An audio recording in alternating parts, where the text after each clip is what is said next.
TRS party సభ్యులు party ప్రజాప్రతినిధులు కానీ ఎవరు చేరలేదు. మా శ్రేణులు మా వద్దనే ఉన్నారు.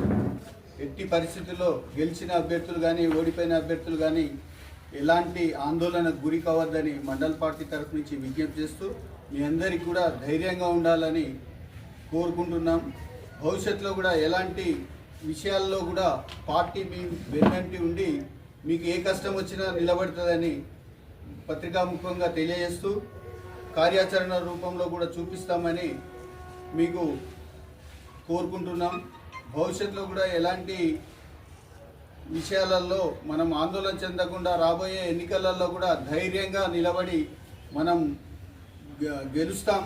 భవిష్యత్తులో కూడా వచ్చేది మన ప్రభుత్వమే కాబట్టి ఎలాంటి ఆందోళనలు చెందొద్దని మీ అందరికీ విజ్ఞప్తి చేస్తున్నాం.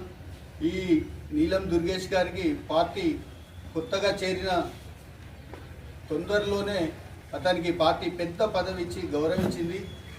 ఈ గౌరవాన్ని అతను కాపాడుకోలేకపోవడం దురదృష్టకరం.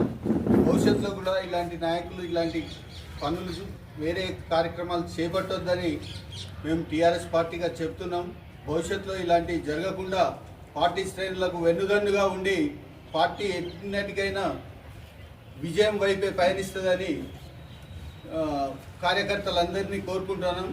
భవిష్యత్తులో కూడా మా పార్టీ పయనం ప్రభుత్వం వచ్చే వరకు విశ్రమించేది లేదు. ఎలాంటి భయాందోళనకు గురి చేసినా దానికి ఎదుర్కోవడానికి సిద్ధంగా ఉంటామని మండల పార్టీ తరఫు నుంచి హెచ్చరించి చెప్తున్నాం.